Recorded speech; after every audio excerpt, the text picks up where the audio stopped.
Well guys, welcome to Charlie's Lake at our fishery. Now I've got to tell you, I've not fished this lake before. In fact, today was the first time I've walked around the lake, but it's got some lovely fish in it. It really has got some lovely fish in it. I know that Lee refers to this as the new Spessy Lake. It's a small lake and the fish are big. I think, you know, there's a very good chance it's going to do its first 40. Might do it this year. And I'm treating it as I would do the Specimen Lake, you know, keeping everything out of the way, trying to keep as quiet as possible and fishing for a bite. But one's on the washing line, two are out on solid bags. I am going to be putting the new Fusion main line through its paces. I'm going to be casting, I'm going to be using the boat because they're both important with regards to you know, what our customers will be doing, so I really need to get a feel for it, especially in the £25 because I've not used the £25 version. But it's day one, the rods are in, and fingers crossed we can start to piece it together over the next sort of couple of days. I mean, I'm hoping for a bite tonight. The pressure's on the drop, we've got some really, really good conditions. It's just up to me to bugger it up.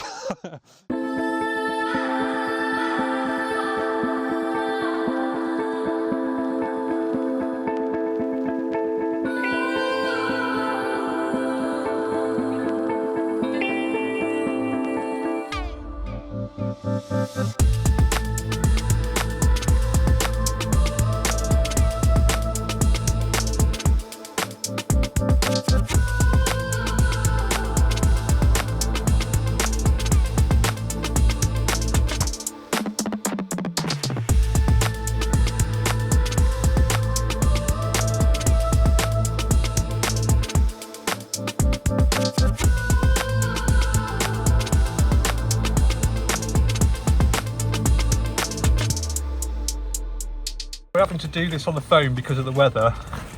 But we've just had the first bite and what a result. It's a fish called Rory. And he's come in at a handsome £35.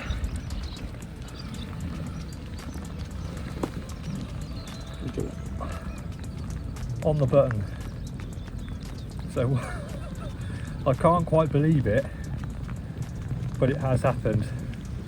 That was on the new Fusion main line, so it's been really, and he fought like stinky. We did get a little bit of footage on the let's get to the side, on the mobile phone, but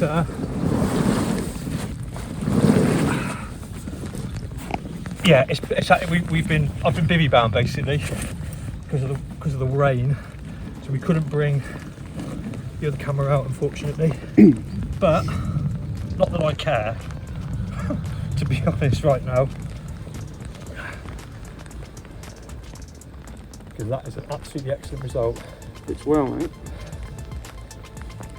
Little pink pastel chorizo with matching crush, pellet and liquids. Solid bag over the top of it. Jobs are good. Well, as you can see here, this fish has been getting away with murder because he's only been out once in how long? Just under a year. So that fish has been getting away with it left, right and centre. So the right thing to do is always Plenty on there.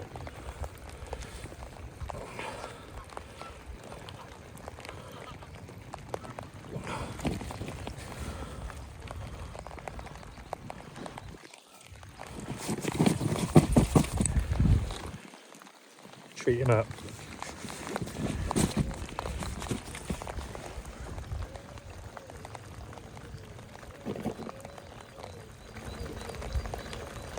But that just shows you what these big fish can do.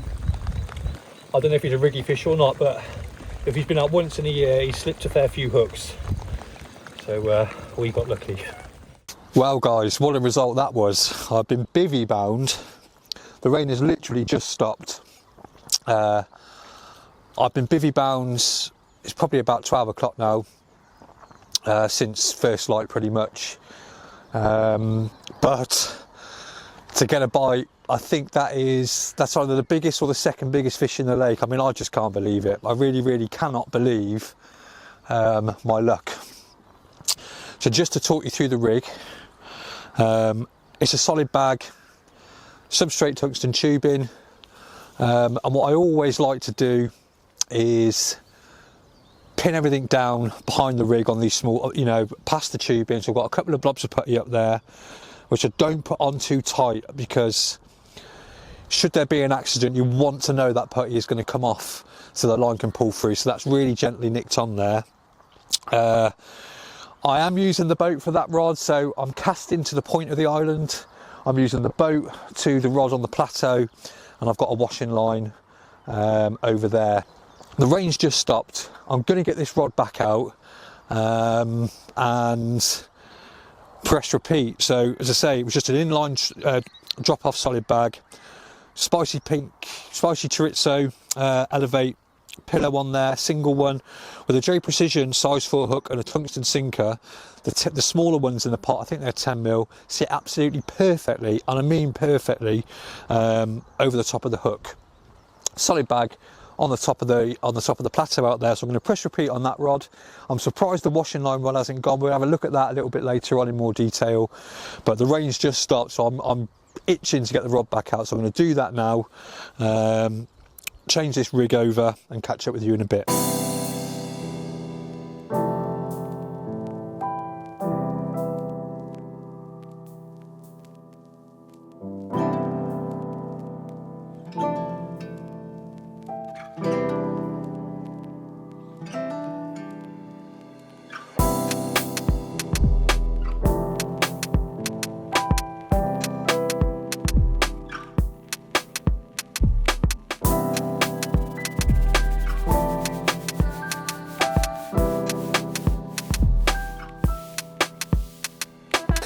Right, well, we've nicked another one.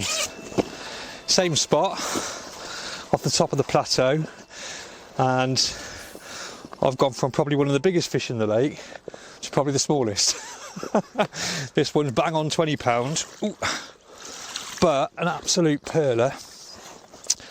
The only thing that's concerning me at the moment is I've got one rod working for me, so a rethink might have to happen. But you can't grumble at that, can you? How's he looking, Lee? Is he in shot? Yeah, lovely. So, just another fine example of what you can expect to catch on the complex. We'll get it to the side quick.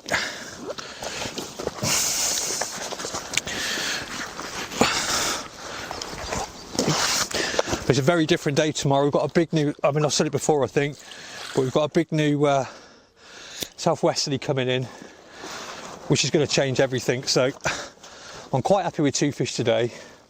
I'm going to leave the rods in situ. We'll reposition one of them tomorrow before the wind picks up to try and get ahead of them if they do push down the wind, which in the spring, even if it's not a windy lake in the spring, you can't really ignore it. But get a grip of him. But yeah, you've got to be happy with those, haven't you? So you get him back now and get the rod back out. Well, good morning everybody. Wednesday morning, and as I said yesterday, we have got a new weather front coming in today. What I did last night, I was going to leave everything in situ, and I thought that washing line's done nothing, so I buzzed it in. I mean, the beauty with a washing line is you can go round, if nothing's happened, you can literally hand line the rig in and get it back into position. Now, what I did was, knowing that, because obviously the wind is pushing right down into this margin today, I thought I'm going to get one step ahead. I'm going to freshen the spot up. There's no fish down there, you know, when I did it. Changed over to the pink, what are they called? Oh God, chorizo. The chorizo, which I've had all the bites on, so that got changed over. Fingers crossed today they get down this bottom end, because it's only the one rod that's doing me the bites. I have had an occurrence this morning on the rod that I've been casting to the point of the island. Very sharp a couple of beeps and the bobbin sort of stayed up, but whether it was an aborted take or not, it could have been, because I am back leaded as well. Don't know, but that's been out there since I've been here, so that's going to get switched over today onto the pink hook baits as well. So I'm going to go balls deep, everything the same, and see how it all pans out. I've got to get out of this sun because it's absolutely blinding me, and have a nice cup of chamomile tea. So I'll catch you in a bit.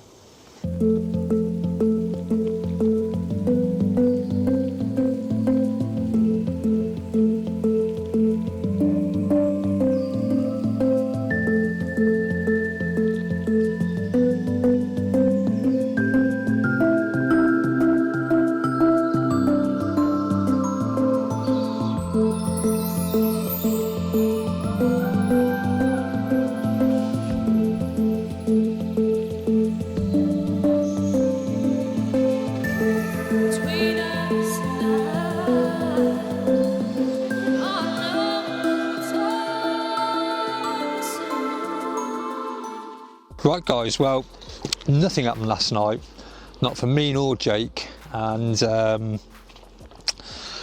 you know, looking at it today, the water is absolutely tap clear, clearer than when we got here.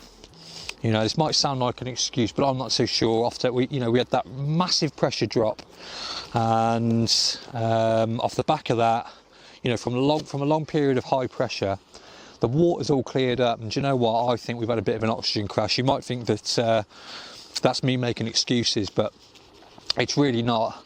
The pumps are on now, and the pressure's coming up. So if my thinking is right, then we'll get a bite this afternoon. If not, then I've just been fishing like an idiot. But it's interesting, isn't it, that I had, you know, 2 bites on the first day. That was in you know, before the pressure dropped, and then the lake has just switched off during the pressure drop, and the lake's cleared up. Now normally when the lake clears up like that in a big pressure drop, it means the oxygen's low.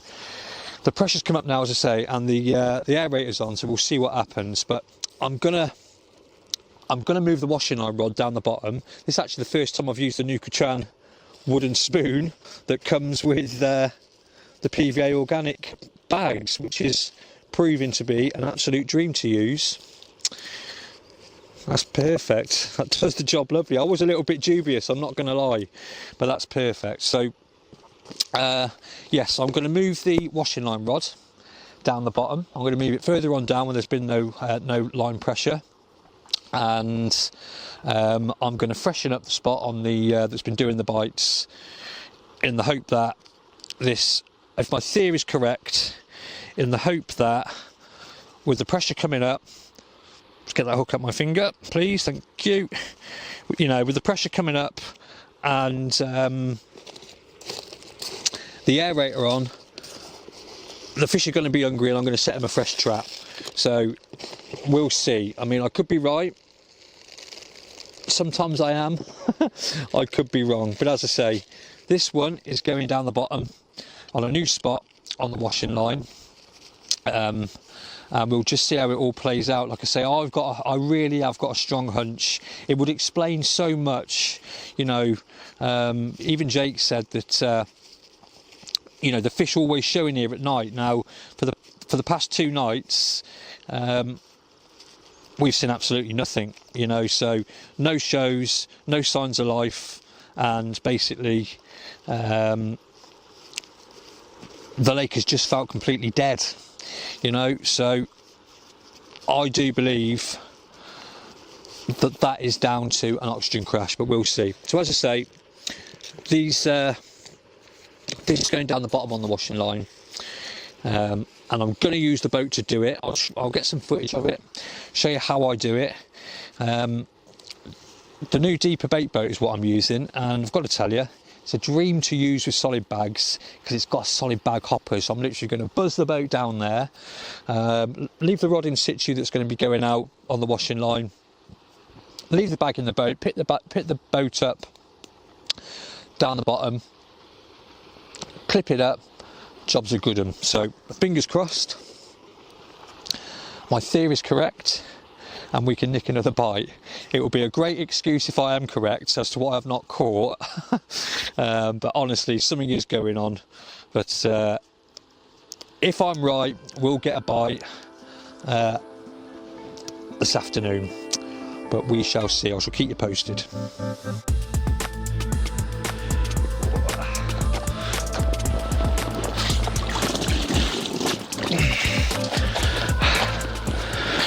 Well, it's an uncaught one. £24, was it 24? 24.12, stocked 2 years ago at 16.4. So, one to watch, this one. And not only that, an absolute perler. I'm trying to be as quick as I can, to be honest with you, with this fish. I'll get both sides of him for you. We'll have to get a couple of snaps for the record. But in this heat, you know, in this bright sunshine, especially after what we believe to have been a pressure drop, although he is lively, we don't want to muck about. Have to treat that one scale.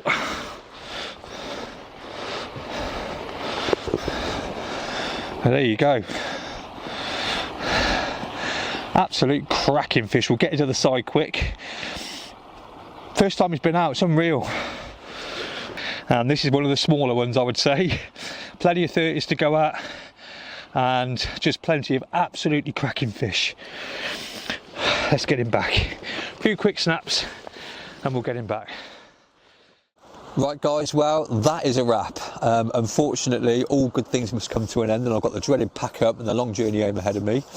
But I'm not grumbling. I am more than happy with a mid-30. I think it's one of the two biggest fish in the lake. I think it's one slightly bigger. A mid-20 and a 20. You know, you cannot grumble with that, especially on a small lake that at the moment is not fishing particularly well. If it was, Jake would have 100% had a bite. That boy knows how to fish this lake. Don't kid yourself, you know. And the lake's been fishing moody. As I say, I'm going to stick to my guns. I could be wrong. I could have just been fishing it like a plonker for 2 days, but I think in that low pressure drop, I do think the oxygen had a bit of a dip. It's just a bit weird, isn't it? You know, the lake went completely clear, and I thought I was going to get attacked by a goose then. The lake went completely clear, and in the pressure drop, the fish shut up shop. We didn't see a single show, and then when the pressure came back up, we got a bite. So take from that what you will. Could have been me fishing it like an idiot for all we know, which it may well have been, but who knows. Before I go, I just want to check in about Fusion. Look, it's performed really well. I haven't had the chance to sort of really give it a big chuck or anything like that. It's short range work. I've buzzed it out with the boat a few times. I've cast it quite a few times, and it's performed brilliantly. The one thing I'd say is you really do notice that there's no stretch in the line. Crikey, you know, you can feel every single sort of like twist and turn of those fish, and I like to play fish quite hard, so I had to, like, you know, I was conscious that I didn't want to pull the hook.